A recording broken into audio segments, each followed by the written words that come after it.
We are Southern Illinois. It's time for SalukI football. Now, here is the voice of the Salukis, Luke Martin. It's time for your SalukI Football Weekly video podcast alongside your SalukI radio crew with the Coach Pat Poor, Mike Trude. I am Luke Martin as Southern Illinois will turn their attention to the homecoming festivities this week with Northern Iowa coming in on Saturday. We have Todd Stepsis going to join us. He's the head coach of UNI. I think our fans are really going to enjoy getting to know Coach Stepsis and his personality as he joins the league after Coach Farley retiring at the end of last season. And man, some great memories between UNI and SIU, which I'm sure we'll get into here on the podcast. But first things first, fellas, just another week, another opportunity for SIU coming off what was another week where we built it up as a big-time football game, and it was, between two teams that were hoping to add that validation win on the year. And man, did North Dakota really validate themselves. I think that's first and foremost before we get into it from an SIU perspective. Tip the cap to Coach Schmidt and his group. They came in and they executed very well for a great win for them on Saturday. Yeah, in the games that I had watched them play this year, really impressed with both of their lines, both offensively and defensively. We knew the quarterback was efficient with the ball, not necessarily percentage-wise completion, just a little over 60%, but only one interception and 17 touchdowns coming into the ball game. So he had some weapons. Boy, did they run the ball extremely well, aided by, as we noted later on, the poorest tackling game in a couple of years by the Salukis. So it was almost like a storm. Southern got behind early, got behind often, and next thing you know, a couple of turnovers and everything, and it's 28-0 at halftime. And you knew there just probably weren't going to be enough possessions without getting turnovers in the second half, and that's what proved out to be the case. Yeah, I really thought they proved what we thought they were. I told you guys down on the field, that offensive line, really good size-wise. Talked about how the roster was built. Their players played, in a big-time game. They did what they had to do in terms of not turning the ball over, being efficient, establishing the run game. And our formula got broke early of our own doing, in terms of turning the ball over and having some open-ended possessions, and then, got down and, you're in fight scratch mode. And, that's not ever a good formula to have going into a game that you're considering, hey, we got kind of came down to we got to prove it. Yeah, and the thing that's really kind of funny when you look at SIU's schedule, the 45-17 loss to NDSU didn't feel that large of a margin because of how the first half went. You felt like you were in the game, you had an opportunity, and then you reverse it. The 38-19 score on Saturday, didn't feel the game was that close at any point, with it being 28-0 at halftime. It's just it's not funny, but it's just amazing how on a different week standpoint, you look at the scores, the score looked further out of whack in Fargo when the game was actually much closer, to where the score looked a little bit closer in Carbondale, but honestly, Southern they never had that chance to get into the game. No, once they didn't get the stop after scoring the touchdown and being able to score again to make it a two-possession game, you knew it was over, because that offensive train that was a running gauntlet Saturday just proved to be way too much for the SalukI defense and time of possession. And you're at that point in the season, and we all know how the Valley is week to week to week. And I talked about it in pregame. You're going to have to score points, and you can't. Your margin of error. You got to take advantage of every one of those possessions and try and steal a couple here and there. And that was going to be a battle on Saturday on both those fronts. Well, I thought both teams had to be in the 40s to win the game, and one almost was, and the other, unfortunately, wasn't even close. Look, it's never fun after days like that at the office, especially for SalukI football, and you think of the frustrations and not being able to get it done. And definitely the first half was one of the biggest struggles in terms of a start of a game I think we've experienced in our 3 years being on the crew together. And look, it's not something you really want to hear when you're in this moment, but I give a lot of credit to Coach Hill, because, after the game, it wasn't one of those things where he tried to pass blame anywhere else but himself. He took full accountability for it, and it wasn't just saying, well, we didn't take care of the football, which Southern did not do that. They didn't have good special teams in the first half. I mean, there were many areas where you could put the blame, but he immediately was like, not a good call on 4th down and 10. Many other situations within that first half.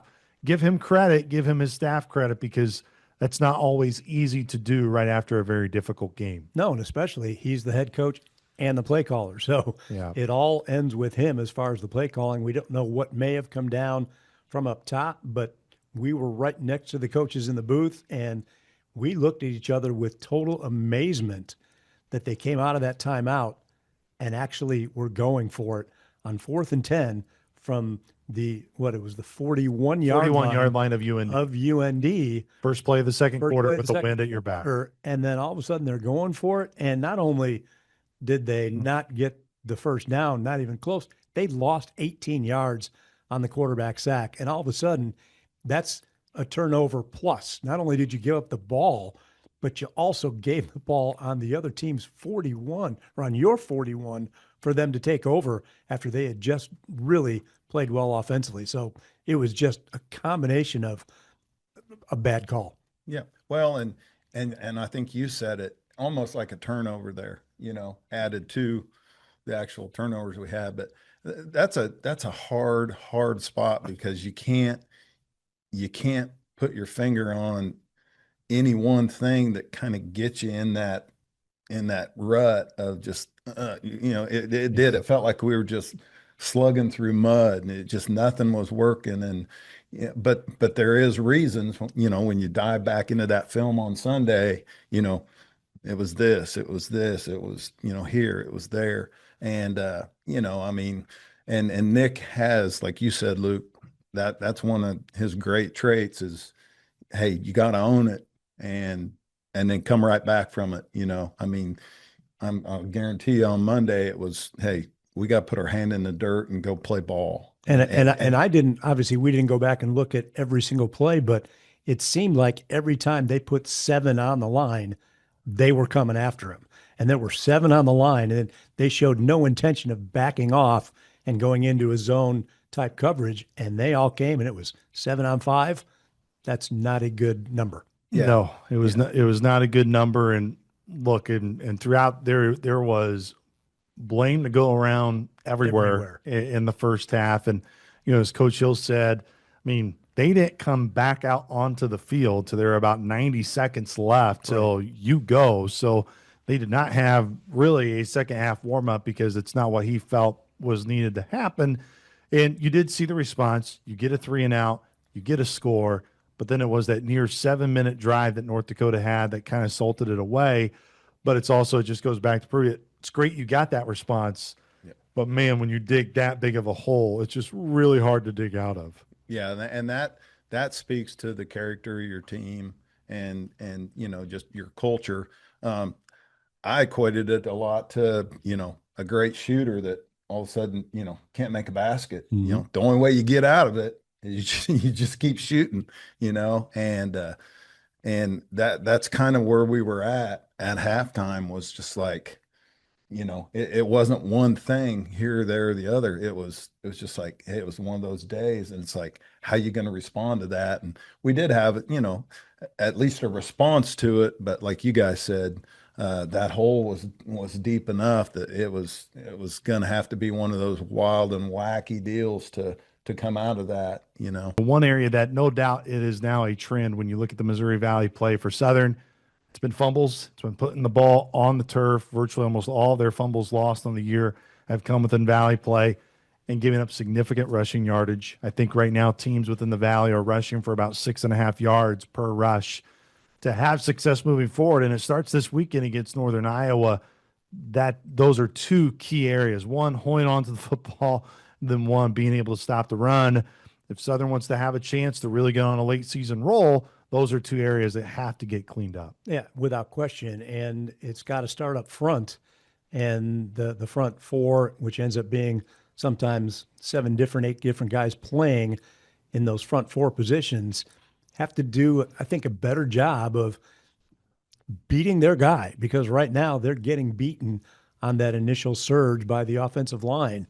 And we haven't, or the Salukis haven't been touching the opposing runners till they're 5, 6 yards already downfield. And then with the missed tackles, the missed one-on-one tackles, it turns into close to an explosive play. Tackling has to be better, and they've got to get a better push up front to negate some of that yardage. Yeah, you're kind of in that conundrum of, can we get an extra guy in the box to help with that? And in doing that, you might answer that question, but then you open yourself up to the other side of that, is that now how good are we at playing man coverage, or playing 3 deep, 3 under to get extra people in the box? And that's what you really got to take a deep dive into, is like, how can we mix that in and make it work? And I think some of it too is sometimes when, we've been pretty successful with some of our run blitz pressures. Braun had some great calls in that game to stop the run, but it's like maybe some more of that, and maybe early down to put them, like I said, for 2 weeks we haven't made anybody uncomfortable. Nope.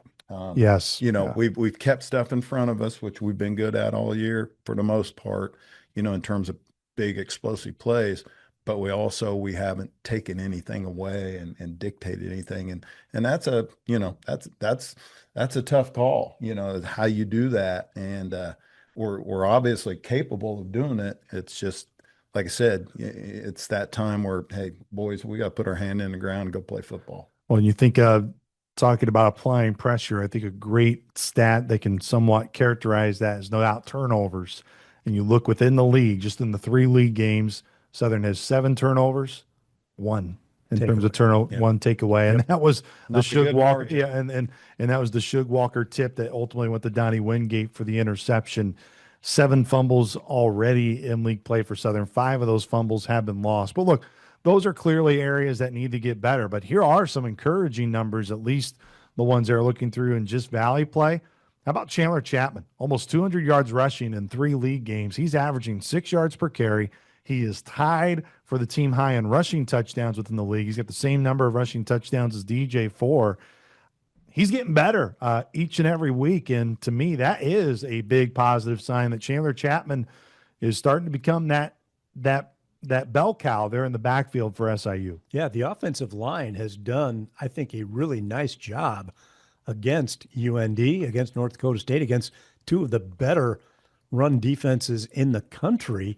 Now, Southern had to, give up a lot of their running game Saturday in that second half to get back in the game, and DJ had to end up throwing the ball over 40 times. But had the game played out like Southern wanted it to, they were running the ball pretty well. It was just third down efficiency was not good, and turning the ball over when they turned it over was not good. And third down conversions. This is a team that's up there nationally in terms of converting on third down and fourth down for that matter. And a reason for that, Coach Poor, is they've had a lot of first and second down success. That's what was a little, it's probably a bad word to use, but I can't think of another word right now on my head, that's what was deflating about that first half. Was you look at the opening drives, it wasn't that you went 3 and out with a third down and 10. You had third down and 2, you had third down and manageable. You had opportunities to extend those drives, and that was even going into the face of the wind. Yeah, it's great that you bring that up, because when I came up at halftime, I looked at that stat sheet. And, as you look at a stat sheet, it's like, this should be a pretty good ball game. Could be even. Yeah. But those formula things were big in red: turnovers and, scores. And that, it hadn't changed. The game's been the same for a long time. It's a simple game, but it's a really difficult and hard game. And those are the things that, and I'm sure, you address them, and you also can't beat a dead horse, and now all of a sudden you're playing with that in your mind, and you're playing tight, and, the expectations of, boy, we can't do this, we can't do that. We got to, like I said, we got to come out and let's roll. Let's move on. Let's go. And complementary football. That's an area that's that, part of it. Getting back to playing complementary football. And it was an area that we touched up on the broadcast on Saturday too. I'm going to get the number wrong, but I know there were the 2 fourth down conversions that you went for in the game on Saturday. I think North Dakota turned in the touchdowns in conjunction with obviously the actual turnovers in the game, the interception that DJ threw and the fumble by Eddie Robinson in the red zone when they went 94 yards or 96 yards, I think it was, on that drive. Going back to NDSU game, the same thing. The turnovers, NDSU made Southern pay for those mistakes. And that's a characteristic of really good football teams, but it's been, at some point in time, Coach Port, mistakes are going to get made. Yeah. That's just, and sometimes it's not really a mistake made. It's just a great play made by an opposing team. You got to find a way to get a stop after some of those. And right now, unfortunately, when it started to bleed for Southern, whether it's offensively or defensively, neither side has been able to pick each other up. And we talked about it when they got the third touchdown to go up 21-0. There was still a minute 15, minute 20 left to go in the half. And our biggest concern was Southern's got to get a first down. UND had all three of their timeouts to use, and then Southern was backed up inside the 5-yard line to start. And we thought, first of all, you got to get out of the end zone. They did, and then that interception. So they scored 3 touchdowns, including the first drive of the second half, all within like an 8-minute span, and they turned a 14-0 game into a 30, blowout. Yeah, and a lot of times all that stuff alludes to, a lot of times you don't win a game, but you lose a game. And the start, the middle 8, the finish, that's all part of that formula that, like, you can put your finger on it big time. And if memory serves me too, North Dakota, with all 3 of those timeouts, they didn't want to use any of them at the end of the half. And listening to Eric Schmidt after the game, it makes sense. He's like, that's a dangerous quarterback. Like, we didn't want to necessarily put him in a spot where to give them more time to score didn't matter anyways, because the Salukis ended up turning the football over and they capitalized on it. Again, talked a lot about the things that need to get better, but man, one guy that we talked to after the game and you really feel for him is Vincent Davis. Vincent Davis is continuing to have, arguably, I don't even know if there's much of an argument, it's his best year in college football. You're going to need those type of weapons. I think that's what gives you encouragement. Even though the last 2 weeks have been really tough to take as a Saluki fan, man, you still got a guy like Vincent Davis who many teams wish they would have a weapon like that. And as a leader on the team, he's not a team captain, but he easily could be. I mean, he had to be voted back on the team. They had to accept him back after he went in the portal and came back. What a year he has had. And for him to legitimately come on with us after the ball game and said, the playoffs begin next Saturday against Northern Iowa.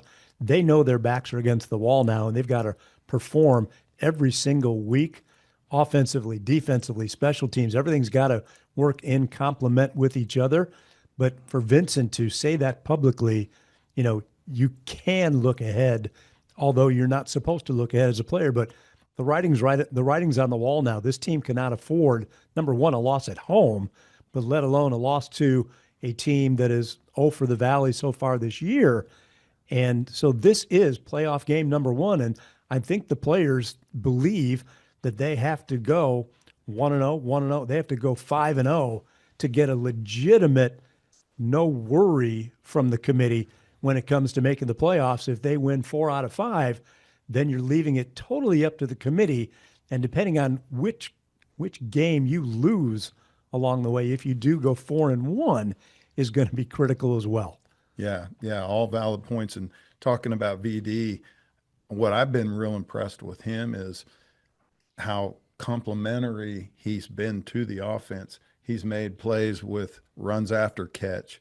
He's worked the underneath zone stuff, caught short balls, and then also has hit some explosives, and really playing with that motivation of next snap, irregardless of situation. He's not a guy that's looking at the stat sheet. He's not looking at the scoreboard. He's just playing ball. And he got to bring a bunch of them with him.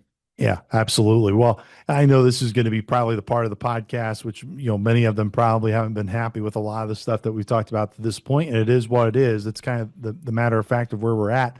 But you look, Mike, you brought it up and talking about, what it means necessarily moving forward in terms of what the playoff picture could look like. First and foremost, Southern just got to play better football starting on Saturday against Northern Iowa. That's number one. But as you kind of look at, and just from a Valley perspective to help our fans just look at what the landscape looks like, SDSU, NDSU, and North Dakota. I think it's safe to say that those teams, and no doubt the Dakota States are really already there. Both of them are 7-0 on the year. They're going to play each other this weekend, which will be a really fun game, the Dakota Marker.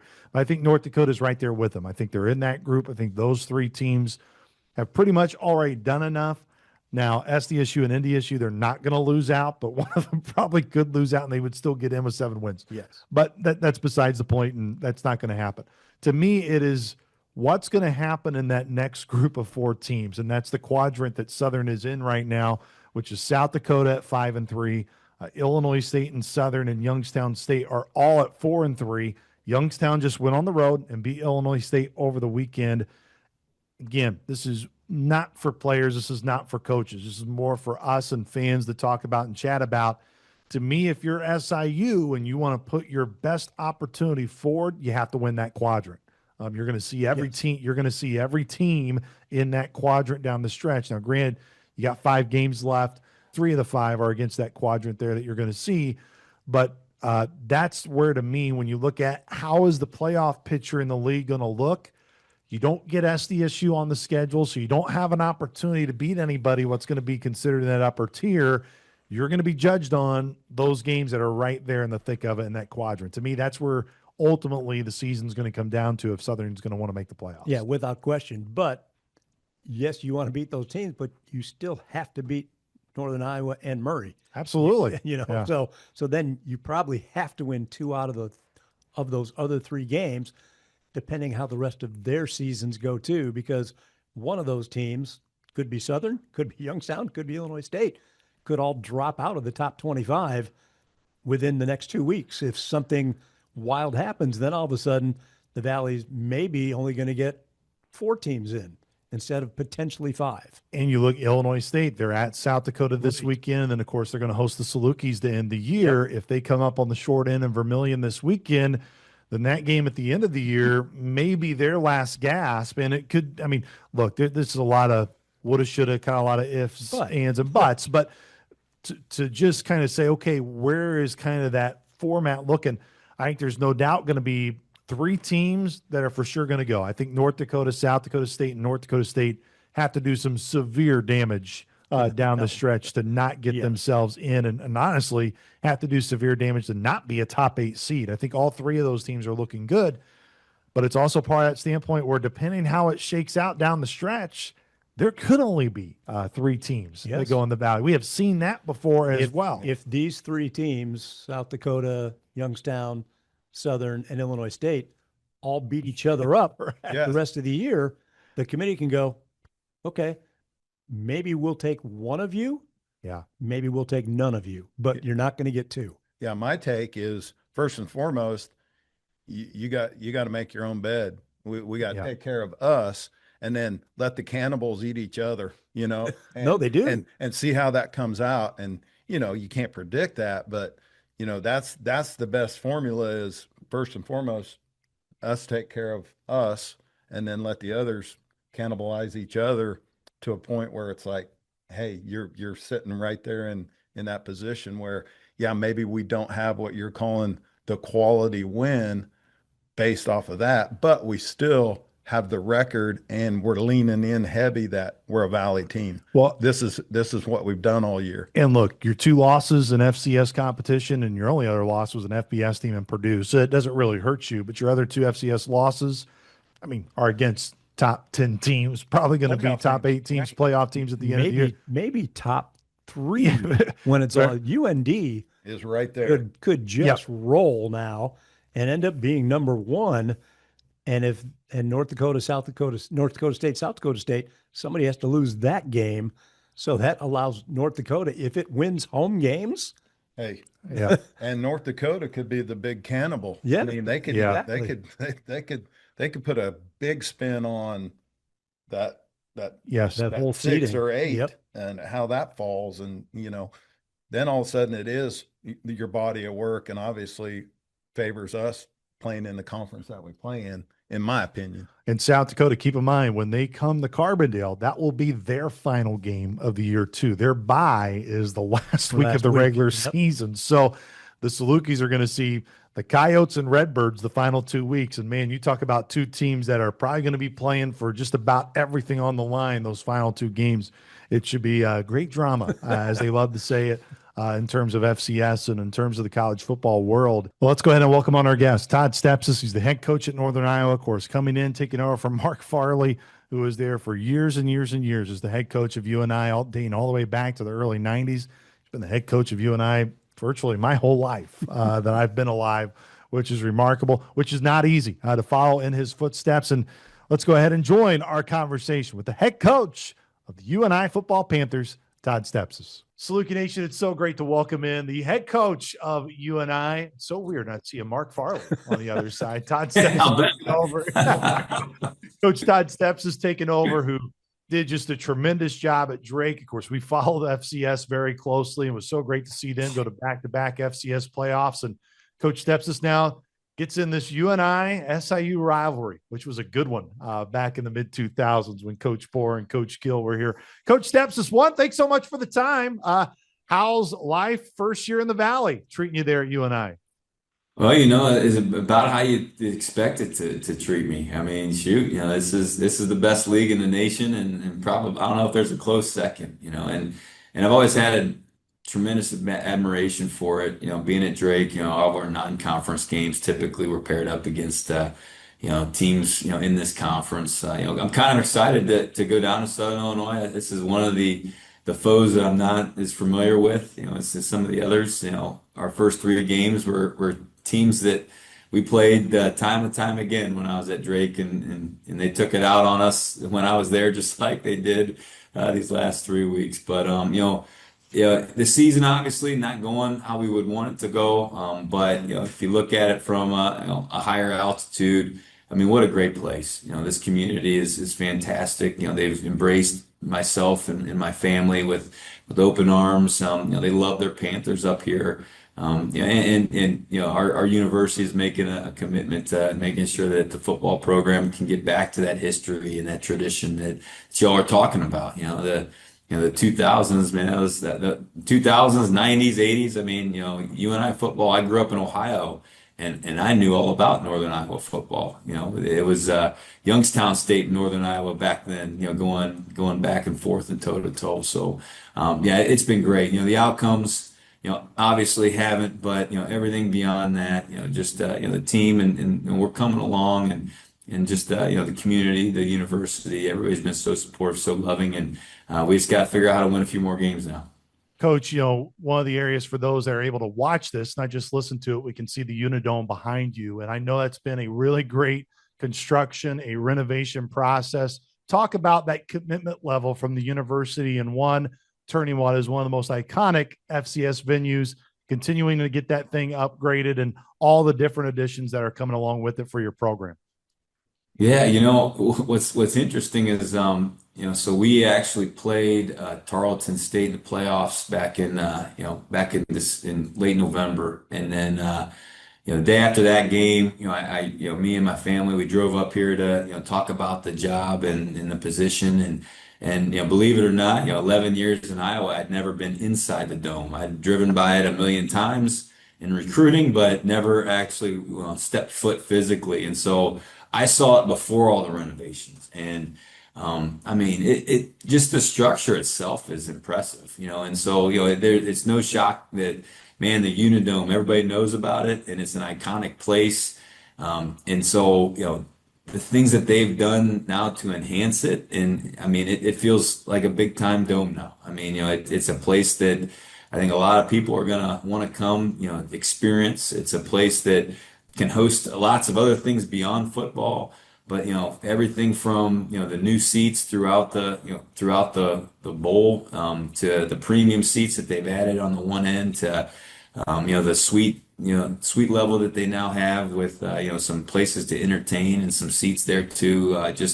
It looks the part now. You think about big time FCS, an indoor complex. It looks the part, but boy, it sure feels the part too. It's a loud, intimidating environment, and it's just a great place to come and watch a game. A great place to entertain people if you want to do that. And it's just we're real grateful to have it, and For me, coming from lots of places, but never had anything like this. So I still get goosebumps walking in every single day, and I have to pinch myself that, man, this is our place we get to work. It's pretty special. Coach, you're stepping in some big shoes there. I went down through the list. Coach Farley, Coach Allen, Earl Bruce, Daryl Mudra, Stan Sheriff, that all made their name in that place. Obviously, your background well built for taking the job there. You've been on both sides of the ball as a coordinator. What are some staple things to kind of put your thumbprint on the program going forward? And part of that, what's been the toughest thing in terms of first year taking over the program and trying to put your spin on it? Yeah, that's a great question, and I think.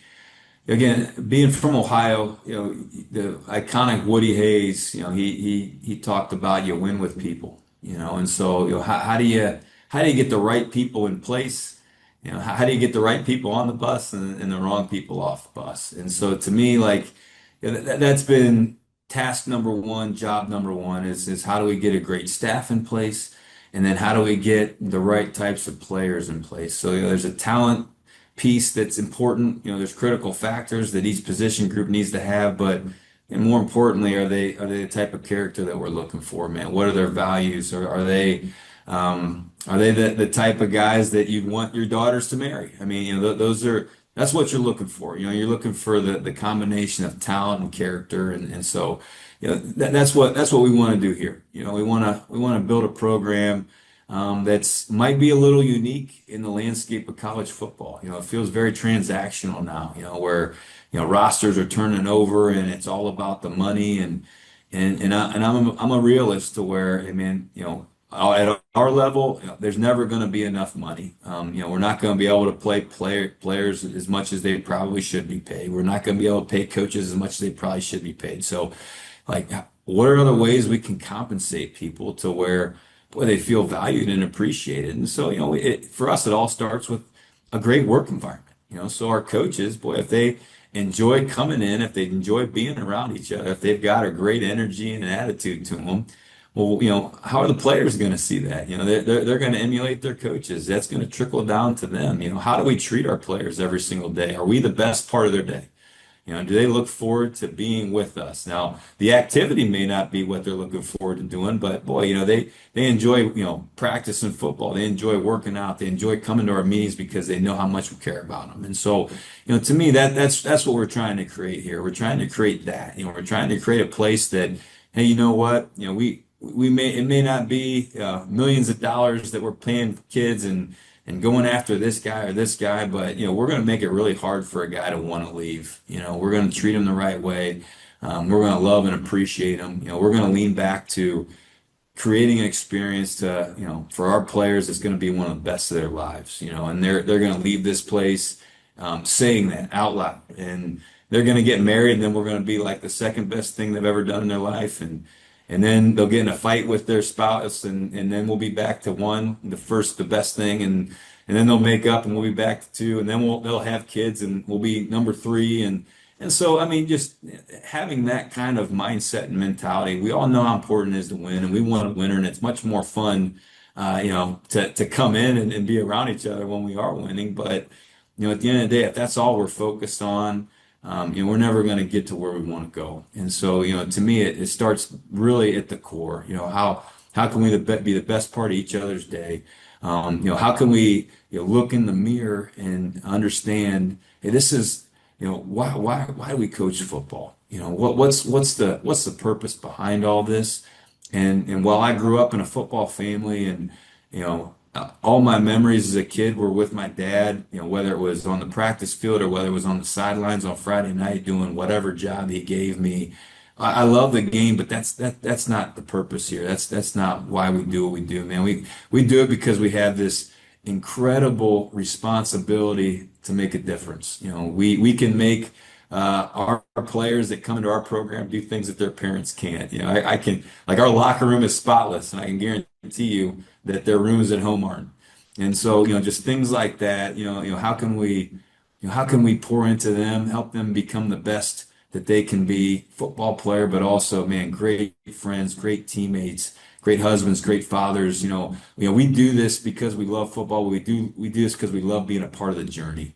When you see somebody transform from when they walked in as an 18-year-old to when they get out of here as a 22-year-old, and then all of a sudden, man, we were their biggest fans while they were here, and that never changes. So we're cheering them on, we're congratulating them, we're giving them high fives from across the country on a their first child or a job promotion or whatever it is. And so to me, like that's what we're trying to build here. We're trying to build that. We're trying to build that culture, that family.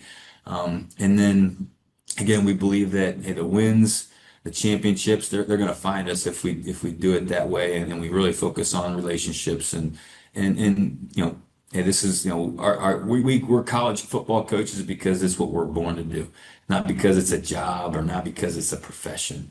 Now again, what's the most difficult part is the landscape. It's how do you keep guys on your team? With the money that's out there, I mean, I can guarantee a lot of those power schools are, they've got staff members keeping an eye on the Missouri Valley Football Conference. Man, who's a stud? Who can help us either win now or provide depth to help us win down the road. So, the landscape makes that challenging. But we're going to stick to our guns. My daughter, when I took over as the head coach at Drake, she was 5 years old at the time, and she wrote on this little post-it note and put it on my door of my office door my very first day. It said, "Be yourself." I was like, wow, that's pretty mature for a 5-year-old to say. And so, I mean, what you see is what you get. This is what I believe in. This is how I think programs should be run. And so we're going to stick to our guns. And, either it's going to work out or we're going to die trying. Either we're going to hoist some trophies above our head or they'll give me the boot out the door. But either way, we're going to be able to sleep at night. And we've had, back to what makes it difficult. Well, one of the reasons why we took the job is there's a commitment to make it football great again here.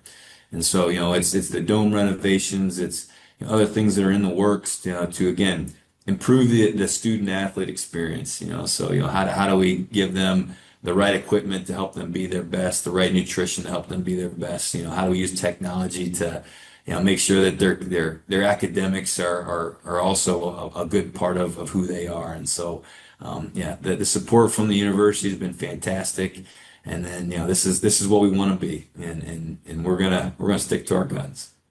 Todd, in molding your program and getting players or retaining players, whatever that will look like as you're going down the road, what is a Todd Stepsis player? What do you look for?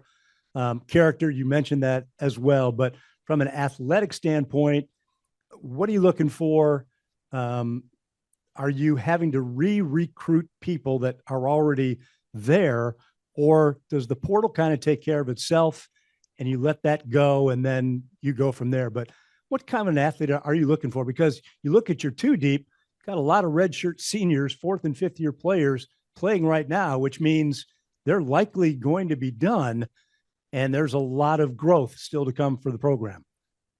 Yeah, I think, number one, I think each position from just a skill set's a little bit different, but, for us, gosh, we're looking for speed and athleticism. I think that's the number one thing. I think any football team now, it's not played in the trenches anymore. I mean, most of my background is on defense, and I would love to line up with 13 personnel and put all three tight ends on one side and create all those extra gaps and get under center and have my single receiver out to the right. But man, it's just you need to have speed, and you need to have speed and space. And I said it's not played in trenches anymore. That's still where games won or lost. So I do want to make that clear. But gosh, at the end of the day, it's the teams that run the best, are the teams that are having a lot of success. But I think there's also, a toughness to it that still needs to be in place, so, those teams that,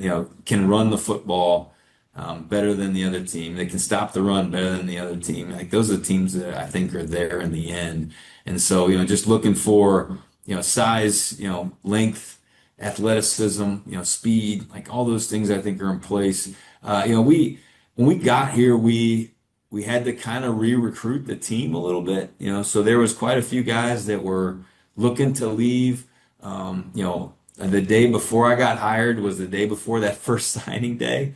And so we had to, get on the phone with them and you know, communicate that mission and that vision and our plan for them and their future. And so, fortunately for us, we were able to keep all but I think one guy that we wanted, so that was great.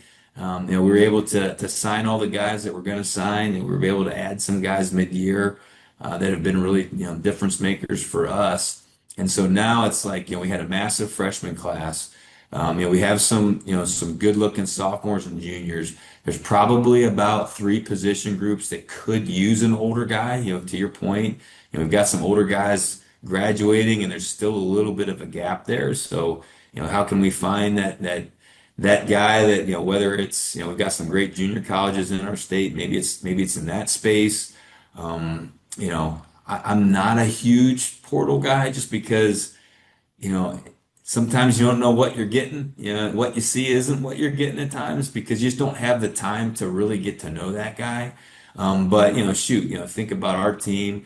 Ryan Crandall, was a transfer portal guy that has worked out really well. Owen Ostrowski, same thing. Bill Jackson, same thing. So they're out there, and they're in there. It's just you really got to go searching for them. And back to your point, the character piece. How do you find those guys that have the humility that you're looking for, the guys that have, that infectious energy, that are going to be those thumb teammates, the ones that are going to hold themselves accountable, to their actions and our standards. Those guys that are into relationships and they want to, do what's best for the team and they're selfless. And again, those guys that, they're mentally and physically tough. They can get through the adversity. They can get the yard when we need the yard, but then also can handle, a streak of losses like we're on. We're looking for those guys that are tough guys, resilient guys that respond the right way.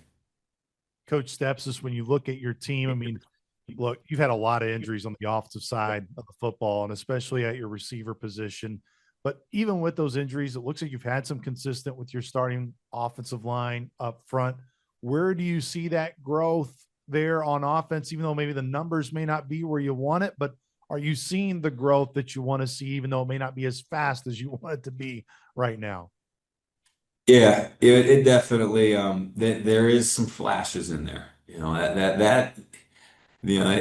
the great teams are complete in all three phases, and that phase, unfortunately for us, has been non-existent. And so, you know, whether you look at the production in general, you notice it, but if you really dive into the tape, you start to see that group making some strides.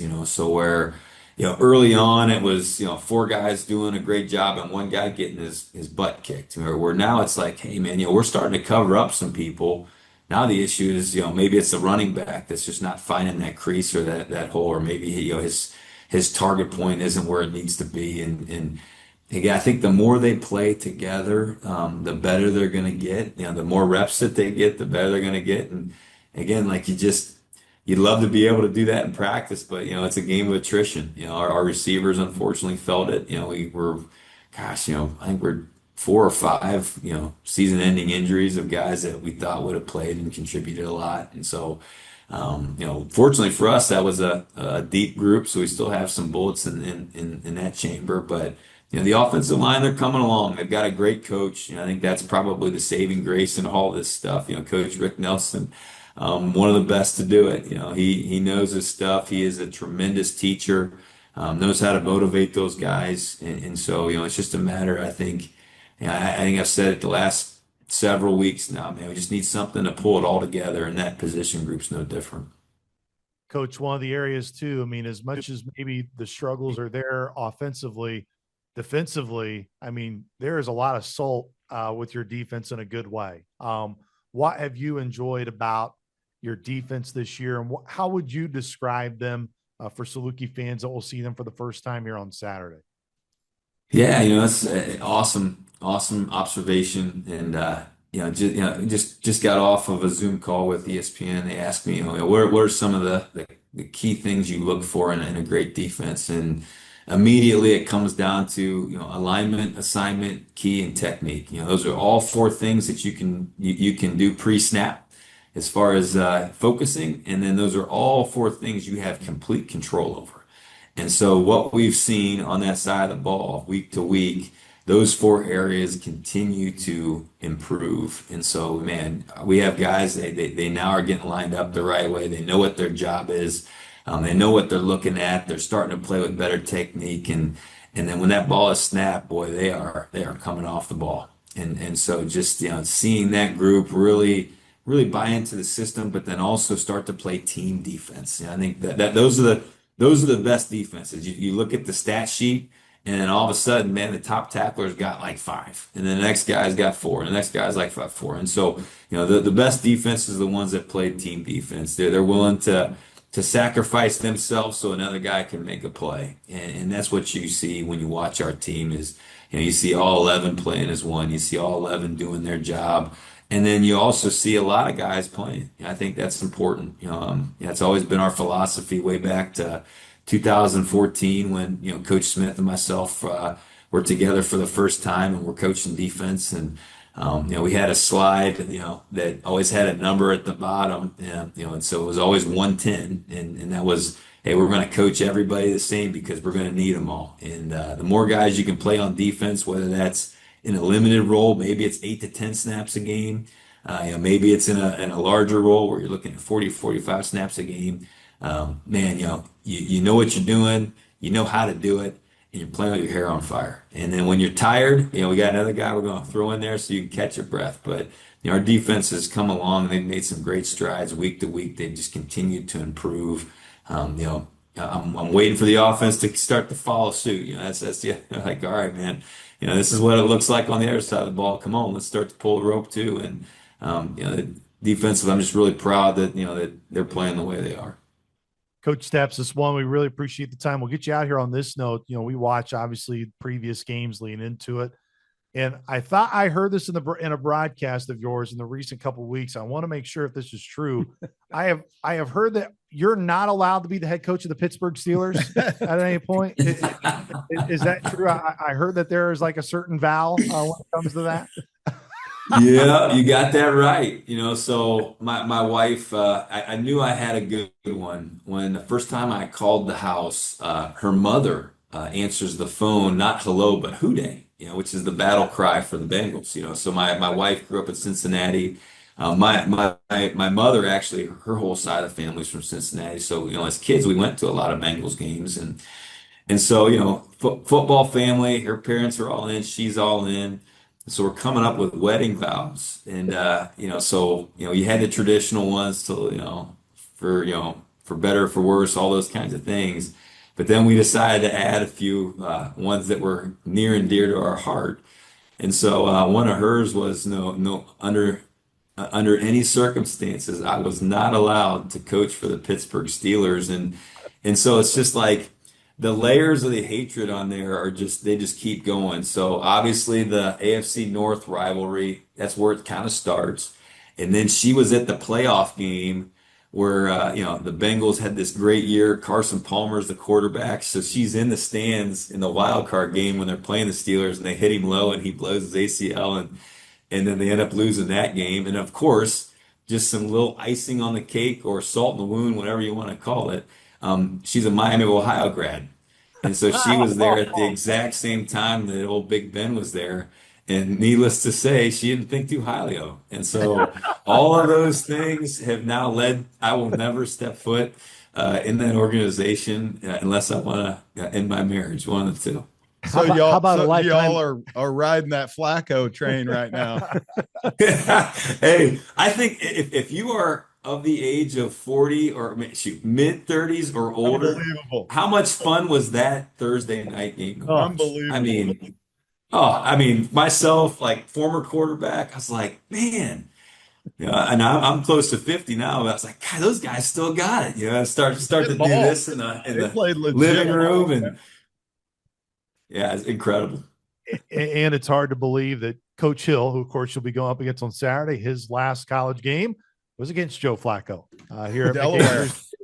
So Lucky's in Delaware his final year, which is hard to believe as well. Coach Steps, as we probably kept you way too long, we really appreciate the time. We look forward to having the chance to shake your hand and meet you on Saturday. And safe travels down the Carbondale, and looking forward to what should be a really fun afternoon of football on Saturday. Yeah, sounds good. Appreciate it, guys. Take care. Yes, those rivalries run deep in the NFL, Coach Poor. I'm sure probably maybe Gwen put some parameters on like Chiefs fandom or anything like that when she was saying "I do" to you, or is she kind of welcomed in on the Chiefs kingdom? That was pretty much a forced down. Like, hey, you're going to be a Chiefs. Didn't have much of an option. I'm just glad she was a Pat Poor fan. Yeah. That more than anything. Everybody's a Pat Poor Yes, fan. everybody's a Pat Poor fan. I mean, but you do have to put up with the little skull. With the son-in-law. with the son-in-law. Yeah, the son-in-law and the granddaughter. They're wearing purple every Sunday going skull. Yes, they're big Skull fans. Well, speaking of purple, let's continue to talk about Todd Stepsis and his team. I know we talked so much in our first segment about, okay, what's the path look like for Southern? Well, we all know, loss on Saturday to Northern Iowa, your path is clearly pretty much done. I mean, It's going to be really hard to do that. So you have to take this, as the guys have said, a playoff football game. And I really appreciate his candidness when we asked him about his offense. And he said, we're not getting the results right now. And you look at it, their offense has really struggled. They've had 4 or 5 wide receivers, as he described. They've had season-ending injuries. Sheckelman, who's been their quarterback, at times he has shown some really good things on film. At other times has been a struggle.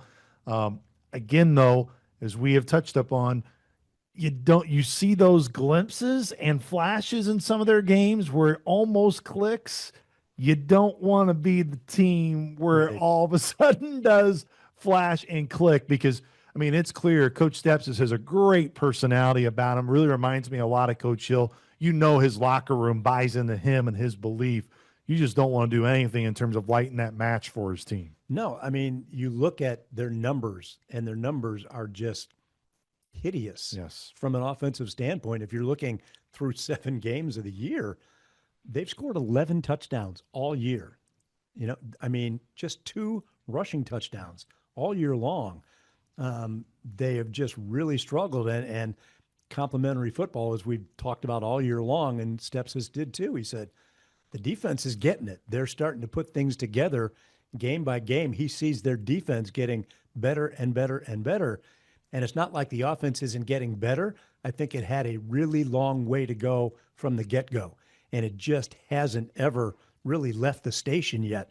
And to struggle that much just to score points is so tough. And they don't have a return game. I mean, they had the guy Moranci last year, had a punt return for a touchdown and a kickoff return for a touchdown.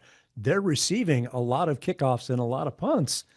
They're not doing anything on special teams either. So it's all falling on that defense to keep them in games. And as we know, you can only rely on a defense so many times before the offense finds that crack and is able to get things going. So they really need to get things going offensively. And to your point, this is not the game that you want them to get it all together. Right. The things that we've done the past 2 weeks, we can't continue to do because it plays right into that form. They're an offense. They're a play away. Like, we talked about it. Boy, we just need a play to just like, hey, that's the one that flipped it and turned it.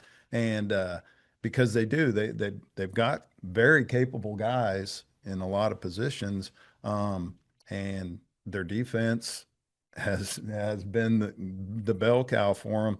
And they blocked a couple kicks here and there. Yeah. They've done some things that, like, if it all gets put together, but we can't give them that opportunity. Like you said, Luke, we got to take care of us. Still, you talk about good-looking offensive linemen. I mean, Blake Anderson, who was a guy coming into the year that were on a lot of those watch list guys to watch, 6'5", 315-pound redshirt senior from Omaha, Nebraska. He's played in 35 career games. To me, what does stand out, it is an offensive line that they've given up on the year about 18 sacks. It's 9th in the Missouri Valley Football Conference, so towards the bottom, almost the bottom of the league. But you look at 475 snaps for Blake Anderson at left tackle, 458 for Jack Hearn at left guard.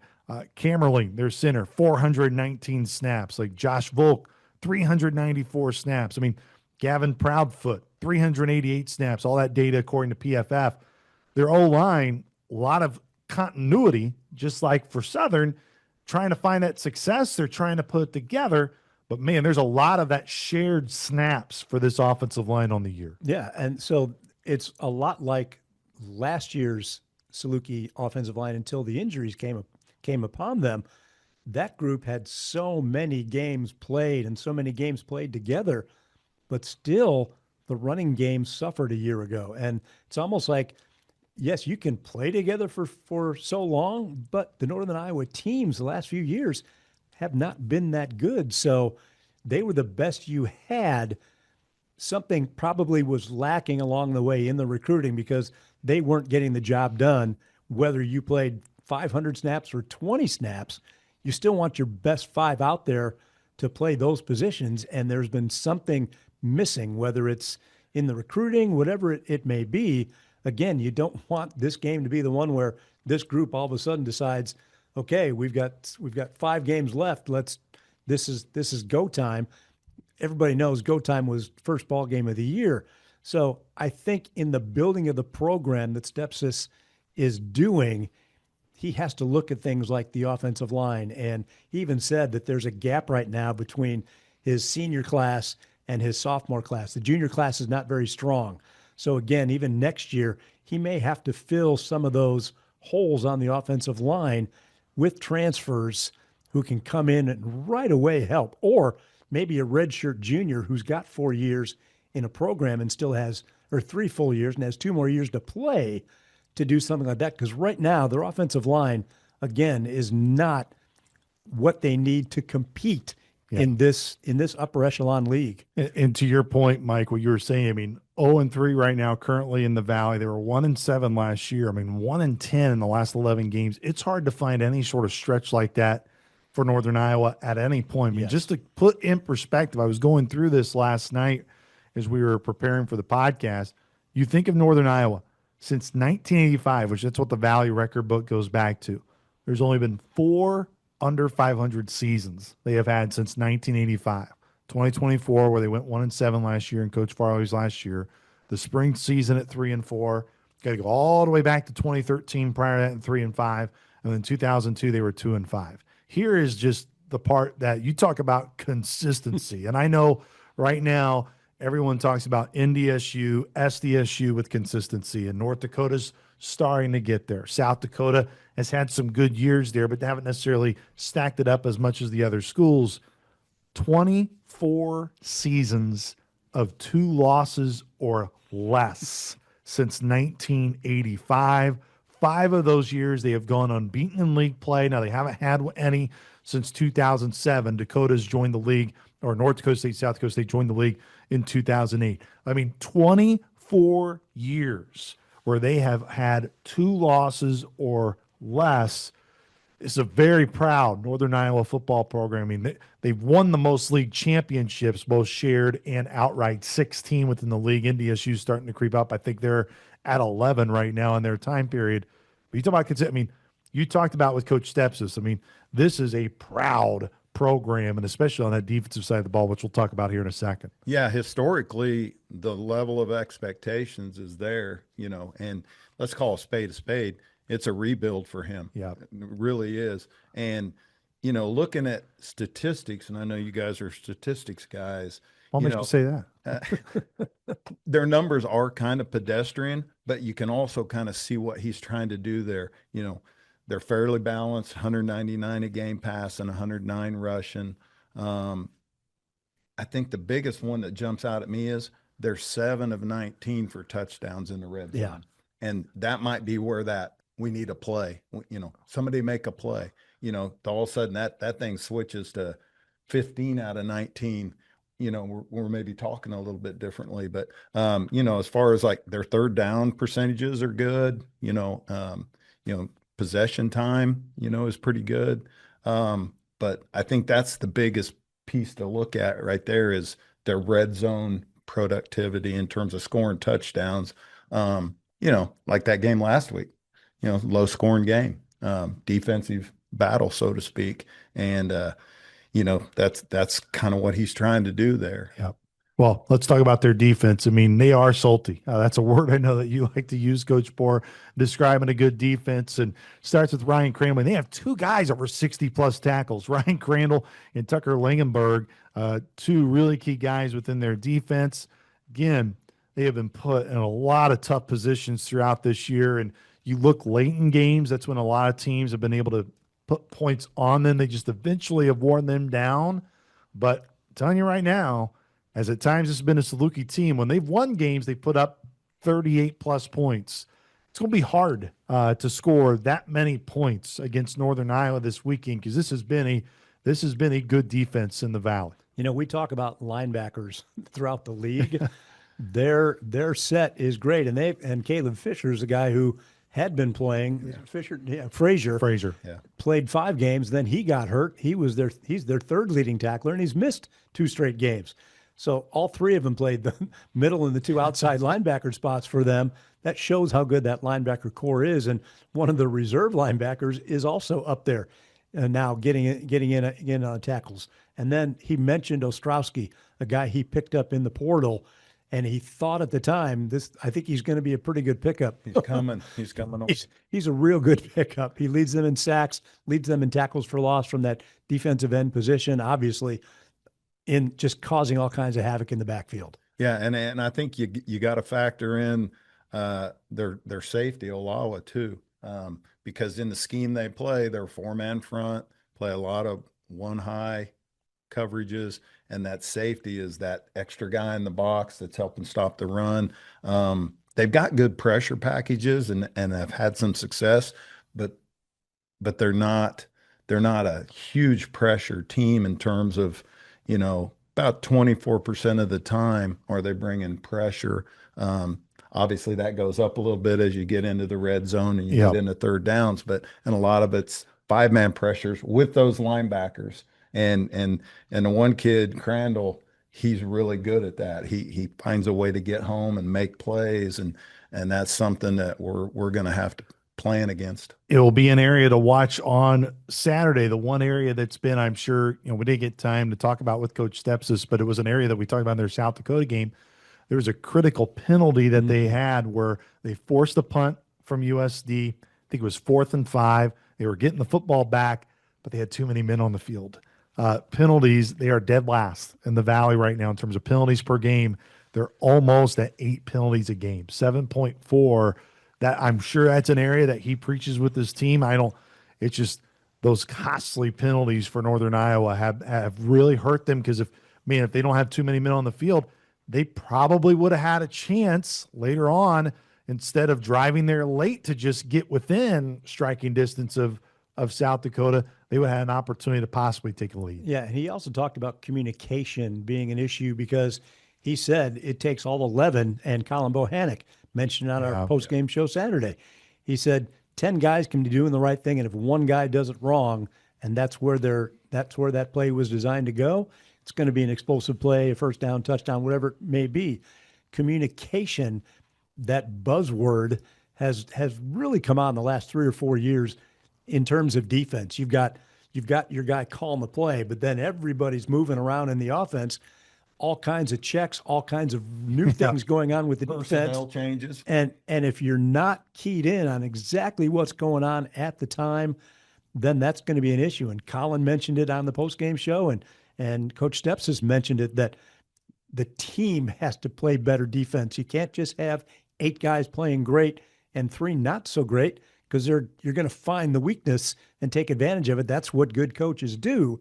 And Colin mentioned that as well for Southern. And that's that whole thing of, are we in sync? Yeah. Are you in sync? And the thing with the penalties too, and those aren't effort penalties. Those are, dead ball penalties and mental things that kind of speaks to your culture and what you're trying to change and what you want to be. And those are big, impactful things in games, just like you talked about in that game. Yeah, you talk about penalty yardage so far in the year. You have 514 penalty yards. Just compare for SIU, 270. I mean, almost like you said, it's the magnitude of those penalties that have been for UNI. Well, let's wrap it up here. I mean, this has been a really fun series. I mean, when you really get down to it, especially when you guys came into the series, Coach Poor, since 2001, there's been 20 meetings. 15 of the 20 have been one possession games. And many of those one possession games have come down to the very final play. And a lot of those games in the 2000s, it was who was going to win the conference championship is when that game came down to it. Just a lot of really good memories within this league. Not so many in the Unidome. Yeah, where you were playing. Yeah, you know, But Northern Iowa has struggled. came into either McAndrew or SalukI Stadium always ranked higher and favored to win the game. And somehow, some way, no matter how good or how bad the SalukI team had been that year, Southern found a way to win that game with some crazy kind of play. Well, and we posted the highlights of it, and I'll show some of them here on the podcast from 2009. Scott Warman was on the call of that game when Dale Lennon and the Salukis went in the win. I think it was the first time in 12 years that the opposing team won the stadium. Yep. Yes. My whole time with Killer 2007, we'd win at home, could win up there. I mean, some wild games with these guys. I mean, here's just some of those scores. I know you're saying, Luke, why are you bringing these up? 19-14 and 0-1, 43-40 and 03.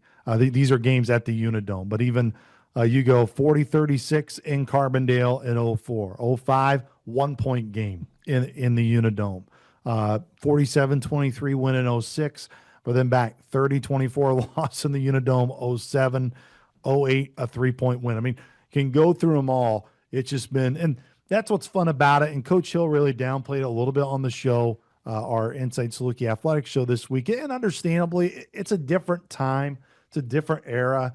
I don't know if he's got to get in front of the guys and talk about, the good old days and what this game meant, but it did mean a lot. I mean, these were the two measuring sticks of the Gateway Conference at the time in the mid-2000s. Yeah, and I've been to the Dome way too many times. Fortunately, we got to televise some of those games, and you always walked home with your tail between your legs because they would pull out a 3rd and 11 and just throw it up to the corner of the wide receiver, and he'd make a phenomenal catch on the boundary in the end zone, and you just go, only in the Dome is that going to happen. But then they'd come back the next year to Carbondale, and Southern would pull something crazy out of the hat and win that game. So you pretty much knew the home team was going to win. You just didn't know how it was going to and how it was going to unfold. Yes, it's been remarkable. And then in 2022, it's hard to believe 2022. That's the last time that these two programs met. Almost it was a field goal game, but it's also Jay Jones. He caught the pass right at the half-yard line, and half the stadium thought that it was a touchdown. The game was over. And then ultimately, after a long replay review, long review, which, of course, a very critical play in that game, and came up short 37-36, which means don't miss the game on Saturday. And it's homecoming. It should be great festivities. And, of course, for us, great to see Jeremy Chin go into the Hall of Fame. We'll see that on Friday, and it'll be a really, really good football weekend here in Carbondale. And, of course, the game being on Saturday. Big thank you to Todd Stepsis for taking time to join us here on the podcast. For more on SalukI football, you know where to stay. That's with all of us here with SalukI Athletics. We will see you on Saturday at SalukI Stadium, SalukI Nation. Go Dogs. This has been SalukI Royalty, the official podcast for SalukI Athletics. Don't forget to subscribe, rate, and review however you listen. The preceding has been a Learfield presentation on the SalukI Sports Network.